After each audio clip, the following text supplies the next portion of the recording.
In 1790, George Washington gave the very first State of the Union address. In it, he explained some of the challenges facing our fledgling nation, and he spoke of how Americans would have to cooperate together to secure their future. His closing paragraph began with these words: "The welfare of our country is the great object to which our cares and efforts ought to be directed." In our text tonight, we find a sort of state of the famine. Egypt was facing a life and death crisis. Joseph was in charge, but he was also a man with a plan. But reading it kind of makes us scratch our heads. Of all the things Genesis records for us, we're talking about the beginning of human history, the nations of the world, all of these different things. For all that had happened for the first couple thousand years, the book's pretty short, right? And of all the things that have happened in Genesis, why devote space to the economic and agrarian reforms made in an ancient kingdom that no longer exists? On top of that, we read it, and Joseph's actions come off sort of harsh to us, even heartless toward a nation of starving people who are ultimately brought into servitude.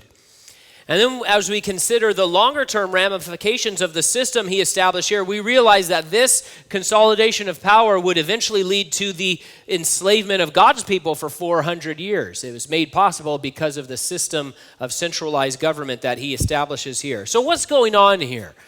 We know Joseph was administratively brilliant. We know he was anointed by God and used by God to save many thousands of people. But his plan, frankly, doesn't sit very well with us from the outset and from most angles that we approach it. Was he wrong to solve the problem of the famine in this way? Was it simply a mistake of judgment? Should he have been more charitable when people came hat in hand to him? And what benefit is this record for us so far removed, since we're concerned, as we read the Bible, we're concerned with Israeli redemption history. We're not really concerned with Egyptian economic history. So what's the deal? Joseph's plan can speak to us tonight in three different ways. First, it sort of serves as a cautionary tale of how human systems will always degenerate. Even those that start off well with the best of intentions will, in the end, become corrupted because people are corrupt, and therefore every human system can only have a limited benefit to a limited group of people for a limited amount of time. Second, the sad state of Egypt here at the end of Genesis is presented in stark contrast to what God designed at the beginning of Genesis. In Eden, everywhere you look, there is life and growth and peace and limitless potential for a glorious future in perfect communion with a holy God who loves us. And now we get to the end. And in Egypt, what do we see? Waste, starvation, near societal collapse, hopelessness. And Egypt was the greatest kingdom on earth at the time. The contrast between what God had offered in the opening chapters and what mankind ultimately settled for is shocking. Third, our text closes with a direct comparison between the lost unbelievers of Egypt and God's family of faith. One group is trying to dodge death, the other is thriving in spite of the effects of sin in the world around them. So we begin in verse 13 of Genesis 47. But there was no food in the entire region, for the famine was very severe. The land of Egypt and the land of Canaan were exhausted by the famine. The word exhausted here can mean wasting away or fainting. This was an absolutely catastrophic emergency. This is not just, remember when a while back there was a disruption in the shippings and things like that, or at the very beginning of the COVID lockdowns, and there was no milk and there was no toilet paper, right? Those were problems. But we're talking about here like an existential end of society problem. The entire nation is going to die if something doesn't change. We sometimes refer to things like famines or earthquakes as acts of God, right? In reality, they are acts of sin. We're in the back of Genesis. If you turn to the front, you'll see what God designed. Well, you'll see what God constructed. You see what God wanted for humanity. There weren't earthquakes, there weren't famines, there weren't tornadoes, there weren't any of those things. He wanted only perfect goodness for human beings. But when Adam and Eve picked the fruit, famines came off the branch with it. And all of the other terrible things, all of the other ruin and death and destruction that we see as normal in the world around us today, those aren't because God wanted to do bad things to people. It's because human beings chose it instead of God's good way. That's what happens when people choose sin. Genesis 47. In grace, God provided Joseph, and through Joseph, a way for people to be saved. Not just the chosen family of Jacob and his descendants, but anyone we have found could go to Egypt and be saved from starvation thanks to God's generosity. These weren't worshipers of Jehovah. These weren't people that were seeking after God. They were making gods in their own image, and yet God reaches down to them and says, I will provide a deliverer. I will provide revelation. I will provide abundant harvests for 7 years leading up to the 7 years of famine so that you have the opportunity to be saved. Verse 14, Joseph collected all the silver to be found in the land of Egypt and the land of Canaan in exchange for the grain they were purchasing, and he brought the silver to Pharaoh's palace. Joseph is the most powerful man, not just in Egypt. He's second to Pharaoh, but Pharaoh said, you're in charge of everything. I'm just going to hang out and, vacation, I guess. Joseph's not only the most powerful man in Egypt, he's the most powerful man in the world at this point. And he exerts enormous control over the economy and the governmental policy of Egypt in this text. But we see that he does not do so to enrich himself. Each time he brings something in, he's careful to deposit all of it in Pharaoh's accounts.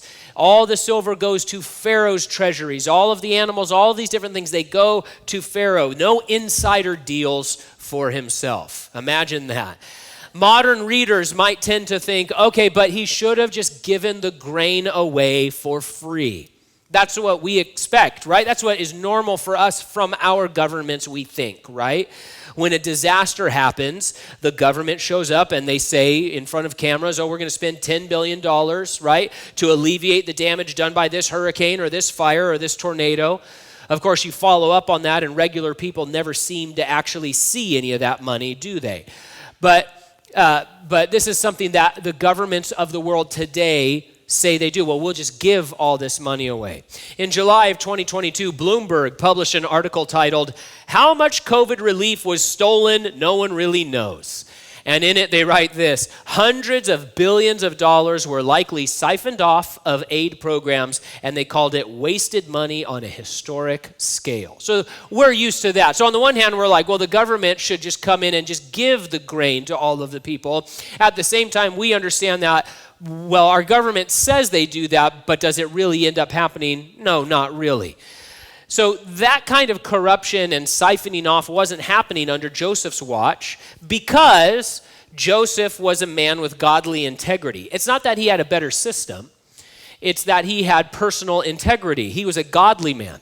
So why not give it all away to these hungry people? There are a few reasons at least. First, that's simply not how things were done at that time. Bible commentator Derek Kidner writes, it was unquestionable in the ancient world that one paid one's way so long as one had anything to part with, including, in the last resort, one's liberty. And that's exactly what's going to play out in this passage. That's how people did things. That's how societies did things at this time.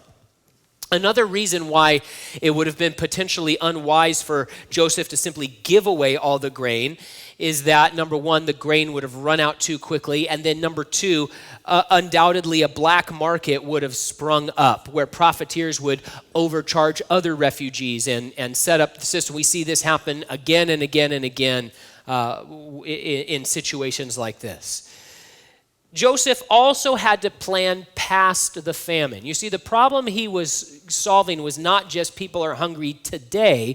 The problem he had to solve was people are hungry today and Egypt needs to exist tomorrow. Right, so he had to plan past the famine.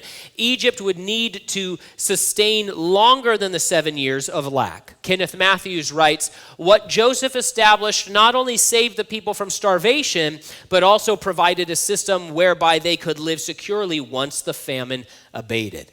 And so that's why he's not just giving it all away.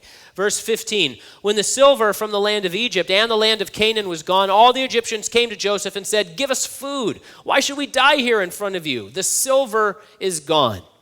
Silver, so desired, so coveted, so valuable in one moment, can be absolutely worthless the next. If you follow some of the collapses of some of these countries like Venezuela, Zimbabwe a number of years ago, where these astounding, comical, if they weren't so tragic, headlines are coming out that a hamburger is 50 million of their dollars, for real, right? I want a hamburger, okay, it's $50 million. And a friend of mine, he had done some missions work in Zimbabwe, and so then after their economy collapsed, he went on eBay and he bought for 50 cents one of their like $1 trillion bills, because they just had to keep doing this, and their money had no value. And all of that money that had been stored and scratched for and saved and all that stuff, it was just worthless one day. You can't eat it, you can't plant it. Like our own society, Egypt was probably full of people who had dedicated their lives to piling up wealth for themselves. Silver that they worked so many years for was gone, was worthless, was not a factor. And it's a good reminder for us to not put our trust in silver or gold or what some sacrilegiously call the almighty dollar. That's been a great sub-theme in this section of Jacob's story. Just the neutralization of money and silver and wealth, and how even when Jacob was hoping it would make a difference for his situation, it just didn't. And in fact, it caused some problems for them. But even here we see all of the silver, it was just gone. And guess what? People were still hungry. People were still in need. They said, why should we die here in front of you? Good question. They shouldn't. Joseph didn't want them to die. More importantly, God didn't want them to die. He wanted them to live. Even though they were unbelievers, even though they were pagans, he wanted them to live. That's why he put Joseph in that position. That's why he allowed Joseph to go through all of that suffering, so that people might be saved in the end. He wants you to live too. He wants your family, your neighbors, your friends and enemies. He wants them to live. And there's no need for anyone to die eternally when God our Father has thrown open the gates to his throne, and he has unlocked his storehouses, and he has beckoned all to come and say, hey, come and receive from me so that you can live and not die. In their hour of need, whether you were a Canaanite or Egyptian or whoever, there was only one place they could go, to the person God had provided. It didn't matter if you were Egyptian. It didn't matter if you were a Canaanite. It didn't matter if you were a Hebrew. Everybody streamed to not a place, but to a person. They came to Joseph, this one man who could save them. And he was ready to save anyone who came to be saved. And the parallels to Jesus Christ are obvious and beautiful.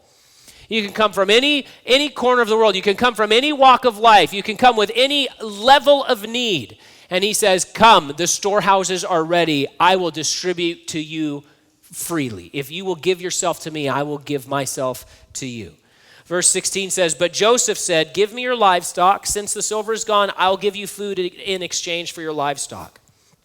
So it's hard to know for sure whether the people actually brought their animals and dropped them off at Pharaoh's palace. That seems pretty impractical. On the other hand, these hungry people had no food to feed their livestock, so that's a problem. So whether they were actually giving the animals away into Pharaoh's, stables, or whether they were sort of mortgaging them and saying, okay, well, now you own it and I'm going to lease this animal back from you for food. Either way, what this meant was that Pharaoh would be responsible to now feed the animals, maintain the animals, watch over the animals. Joseph is not just taking the animals as pure profit, he's relieving the penniless Egyptians from the responsibility of caring for these animals, this livestock, and this livestock was essential for the nation and for the international economy. Right? They have to have these animals. We don't have livestock because that's a big bother, and we have cars, right? And so, but their national and international economy was was dependent on this livestock, and they had no food to feed it. So Joseph is not just saying, well, just give me your animals and I'm just going to leave you even poorer than before. He says, okay, listen, the livestock have to survive. You have no food to feed them. Give us ownership and control over the livestock. We will keep them alive, and probably you will actually keep the actual animal at your house because you're going to need these animals to till the ground eventually. But it's not just a pure profit scheme that Joseph is bringing into Pharaoh. He says, hey, we're going to take the responsibility of maintaining these animals so that you don't have to. Verse 17, so they brought their livestock to Joseph, and he gave them food in exchange for the horses, the flocks of sheep, the herds of cattle, and the donkeys. That year, he provided them with food in exchange for all their livestock. Scholars tell us that where it says he provided them with food, it can be understood as he escorted them through distress to safety. What a lovely thing to read. Joseph used his great power not to oppress, but to assist and to guide. He walked with these needy, desperate people through the valley of the shadow of death. He was with them along the way, but it was a long walk, year after year. The famine dragged on.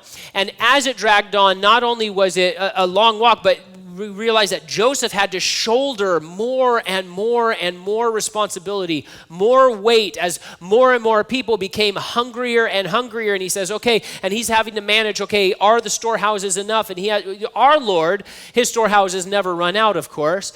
But we see as Joseph takes on this compassionate responsibility, it's not just a one-time thing he did. He's not just lining his pockets. He's not just making Pharaoh wealthy or more powerful than he was before. He is taking on himself the weight of the responsibility of every life, of every family, of every animal, of the entire global community. He's the guy being used by God to make sure that they are seen through this famine, a famine that was there because human beings chose to sin instead of to honor God and to go his way. Verse 18 says, when that year was over, they came the next year and they said to him, we cannot hide from our Lord that the silver is gone and that all the livestock belongs to our Lord. There's nothing left for our Lord except our bodies and our land. Why should we die here in front of you, both us and our land? Buy us and our land in exchange for food. And then we and our land will become Pharaoh's slaves. Give us seed so that we can live and not die, and so that the land won't become desolate. Cynics out there will say, well, the Old Testament is pro-slavery. The Bible, it gives a thumbs up to slavery, and so therefore we should throw the Bible out like an old weird book. We read this or sections in the law of Moses that talk about owning or becoming slaves, and if we're honest, it feels a little sketchy, right? Because slavery is bad, and we all agree with that. So what's going on? The reality is the slavery being discussed here is not what we think of when we think about slavery in America. American slavery, more modern slavery, the kind of slavery that exists still today in parts of Asia or the Middle East, that's known as chattel slavery, right? And in that type of slavery, a person is not considered a person. They're treated as property and they have zero freedom, right? That's the kind of slavery that was part of America's past. This is referring to what we would call indentured servitude. And here's how that worked. When a person had a debt, but no money to pay the debt, they could freely choose to become a servant to their creditor until the debt was settled. That seems archaic to us, but there's actually, have you seen any old sitcom where they go to the restaurant and they eat the food, and then through whatever wacky series of events, there's no money, there's no wallet, something's happened. What do they have to do? They have to wash dishes the rest of the night in order to pay for their meal. That's indentured servitude. They said, hey, you ate the food, you have no money, you owe us, so you're going to pay us with labor. You're going to wash dishes all night, and the laugh track is going to laugh it all up, and then you have settled the debt. That's indentured servitude. The Egyptians were not becoming chattel slaves here. They would still retain their personal freedom. Their lives would be the same. They were farmers before, they were farmers still. They would have personal freedom to come and go before, they still would after this agreement. But now they were becoming employees of the crown, employees under Pharaoh with the legal requirements that come along with that. And we notice that it was their idea. It wasn't Joseph's idea. He didn't come and say, I've got an idea, and like put his fingers together, Mr. Burns style. They came to him and they said, listen, we don't have anything left. We need to solve this. We understand that you're not just going to give it all to us, which they wouldn't have thought that he should have anyway in their culture and in that time. And so it was their idea. This was a widespread practice throughout Mesopotamia, particularly during famines. There's all kinds of old documents and agreements that they have found in different places from ancient times in Mesopotamia where they said, hey, this famine happened, so this group of people said to this king, we'll work for you as long as you pay us and take care of us and protect us and see us through this thing. As Henry Morris points out, the alternative to this plan would either be death for all the people or social anarchy, which of course just means death for the people, right? So we see the word slaves in the Old Testament in some of these passages, and it bothers us. But we need to understand first that this is not American slavery. And second, the plan that they're talking about, we're becoming slaves to Pharaoh, this is going to cost Pharaoh quite a bit. Because now the crown is responsible to not only protect the kingdom and its borders, but to also now feed and clothe and support all the people and their animals, not just for a couple of years, but continually. So that's what's going on here. If Joseph rejected their proposal, the result would have been that all the people would eventually die, and they say the land is going to revert to desert. Right? So they had developed Egypt, they had irrigated it, they had turned it sort of into a faux garden that could grow some things. And they said, but if we don't keep it up, the desert is going to claim the land of Egypt. And that was true. And so again, we have this incredible contrast between God's Eden and man's Egypt. Egypt is the best, the strongest, the place to be. And it was just a year or two from being swallowed up by the sand dunes, just gone, wiped off of the face of the earth.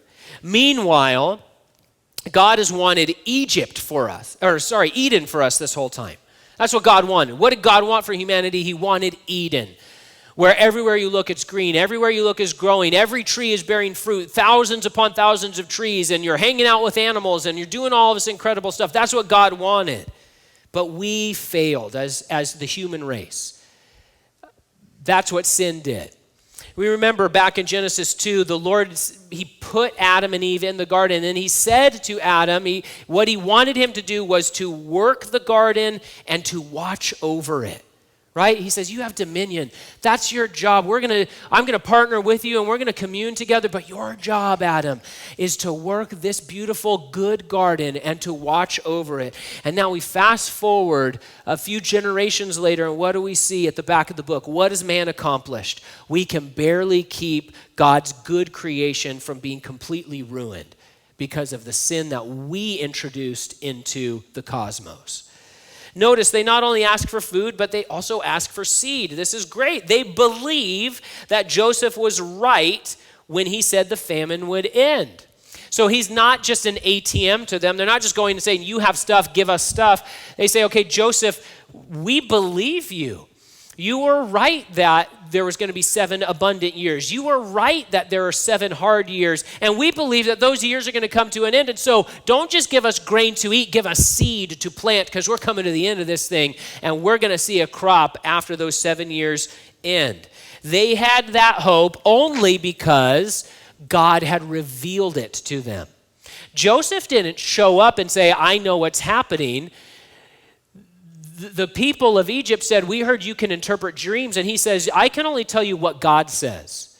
And luckily for them, God had the grace enough to reveal to them what was going to happen. He's a God of revelation.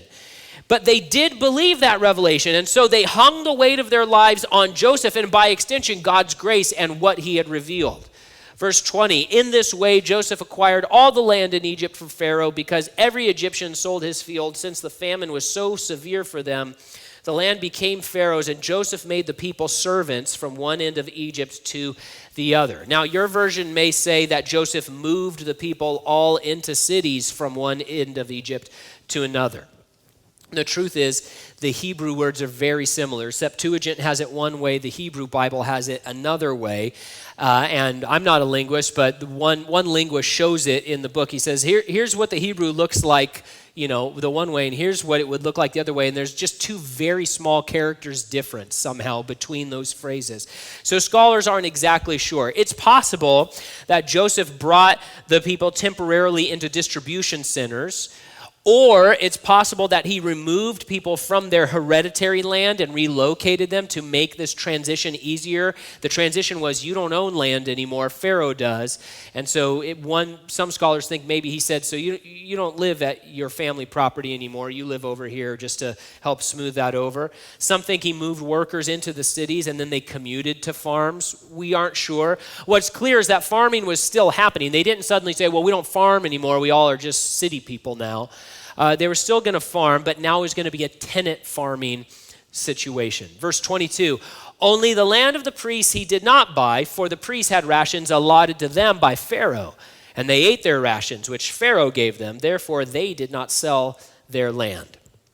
So it seems that Pharaoh sort of stepped in at this point, and he said, hey, this is all fine what you're doing, but the priest class is exempt from this. In fact, in verse 17, where it's listing the animals that came in, horses and cattle and all of this stuff, the fact that horses are listed, horses were an animal of the aristocracy, of the high class, upper echelon people. And so it's indicating that Joseph treated everybody the same, whether you were rich or poor, whether you were important or not important. He says, hey, everybody's getting the same deal, right? And that makes sense because God is not a respecter of persons. His grace is the same, right? But Pharaoh steps in and he says, not the priests. They're getting their own thing. I give them a salary. I give them their own food. They get to keep their land. And so Pharaoh says the priests are exempt. They get all of their stuff. And it is attested to widely in archaeological history that the priests were exempt from these taxes and had their own lands. But again, this is a cautionary tale. You see, the priests of Egypt over time became richer and richer, stronger and stronger. And over that time, tension would begin to build between the pharaohs and the priests because ultimately the priests had more power and wealth than the king actually did. One source writes this, in time the priests began to serve themselves more than the people or even the gods. One of the contributing factors to the collapse of the central government at the end of the Old Kingdom was that the king had exempted the priesthood from paying taxes. What started off well in the human system degenerated and decayed and brought destruction. Why? Because even though it was well-meaning and generous at the first, it was corrupted because men are corrupt. And inevitably, the human system brought destruction instead of construction. Meanwhile, these priests, who Pharaoh was protecting, who Pharaoh was carving out for, who Pharaoh was insulating from the pain of this famine, they should have had to answer to the starving people of Egypt. Where was Neper, the god of grain? Where was Osiris, the god of agriculture and vegetation? Where was Min, or Renenutet, or Didon, all gods of wealth and prosperity and harvest, all gods that demanded sacrifices and demanded rituals and demanded all of these things, all gods that these priests were more than happy to tell the people, you must serve these gods, and if you don't, we'll kill you. Where were these gods? They were all silent because they were all non-existent. And the priests don't have to answer for it. They were supposed to be the representatives of these gods, but they were representing an empty room, a dead idol. They did nothing to help. They did nothing to save. They did nothing to assist. In fact, these priests and their gods were simply a liability. They were soaking up the few resources that the people of Egypt so desperately needed. Meanwhile, the God of Abraham made it his business to help and to save and to provide and to reveal and to put his people into a position, even though it meant suffering for them, so that pagan unbelievers could actually hear the truth and have a chance to be saved. Oh, what God has done to pour out grace on an unbelieving and undeserving world. Verse 23 continues, "Then Joseph said to the people, 'Indeed, I have bought you and your land this day for Pharaoh. Look, here is seed for you, and you shall sow the land. And it shall come to pass in the harvest that you shall give 1/5 to Pharaoh, 4/5 shall be your own, as seed for the field and for your food, for those of your households, and for food for your little ones.'" I love any time the Bible talks about little ones. It's great. So this 20% flat tax in Egypt was much less than the norm at the time. Seems high to us maybe, but it was actually much less. At other points in Egyptian history, the tax was more like 33%, upwards of 40%. Under Hammurabi in Babylon, tax on produce was 66%. It was 50% in Sparta, 75% in ancient Iran. So the truth is, this was not a high tax at all. Of course, it makes Israel's 10% tithe seem tame, but this was still a low bar comparatively. Now that sin dominated creation, the sad fact was that taxes were necessary. Why? Well, because governments were and are needed to control human behavior. And we know here from what's happening that some central planning was necessary because this wasn't the last famine. This wasn't the only famine. This wasn't the only disaster or cataclysm. Other famines would come. Hostile armies would invade. There would be problems. Floods would decimate crops. And then what would happen? And so, sadly, we find in the book of Genesis, taxes, like famines, are a reality because of sin. And that's what's going on here. Verse 25, "So they said, 'You have saved our lives. We are eternally grateful.'" No, they didn't say that. "You have saved our lives. Let us find favor in the sight of my Lord, and we will be Pharaoh's servants." And Joseph made it a law over the land of Egypt to this day that Pharaoh should have 1/5, except for the land of the priests only, which did not become Pharaoh's. There's research that shows their words here, "You have saved our lives," are more than just a grateful sentiment, that they were also a legally binding agreement. At the same time, Joseph was a national hero. They saw his actions as full of grace and compassion. Their response to his grace was a desire to serve and to remain under the protection of the king. They didn't say, "Hey, we're trying to get out of this as fast as we can." They said, "We want to stay in the service of the king because of the grace you're showing us." But still, this is a far cry from what God established, what God wanted back in the beginning of the book in the Garden of Eden. And what was a welcome relief for the Egyptians at the time would become a very brutal and oppressive regime later on. That's what sin does to human systems. Meanwhile, back at the ranch, verse 27, "So Israel dwelt in the land of Egypt, in the country of Goshen, and they had possessions there and grew and multiplied exceedingly." What a dramatic statement after the verses we just read. Egypt is dying. People are starving. Their only option is indentured servitude. They give up everything just to survive. And then you pan over to God's people, and it's like it's a completely different world. They have all they need. They have food. They have their animals, their flocks, their herds. They have their own land. It remains theirs. They have a future not guaranteed by a corruptible government, but guaranteed by an incorruptible and faithful God. This multiplication, this fruitfulness we're seeing here, it is a culmination of what God has wanted all along in this book. God told Adam and Eve and Noah and Ishmael and Abraham and Isaac and Jacob, "Be fruitful and multiply. That's what I want for you." He said it again and again many times, and here it is happening in spite of the worst famine the world had ever seen. Because fruitfulness isn't connected to whether winds blow or rains fall or crops come in. Fruitfulness comes from God. He brings manna into the wilderness. There's nothing here. There's just rocks and dirt. He's like, "Actually, no, there's honey cakes from heaven that you get to eat." Blammo, there it is. Gather as much as you want. That's what he delights to do.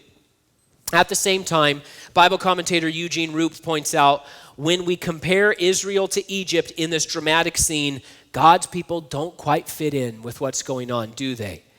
Abraham, of course, didn't quite fit in Canaan. Noah didn't quite fit in Mesopotamia. The Christians didn't quite fit in ancient Rome. We can't quite fit in. because the Christian life is a completely different world than the Egypt everyone else lives in. Yeah, we live in the same geographical location, but the worlds are completely different. That's what we're seeing here. Look at Egypt for Egyptians. Look at Egypt for Israel. It's completely different. We need to understand the differences of the worlds, the world of God's kingdom versus the kingdoms of this earth. And we need to conduct ourselves accordingly. We don't want to fit in with the famine.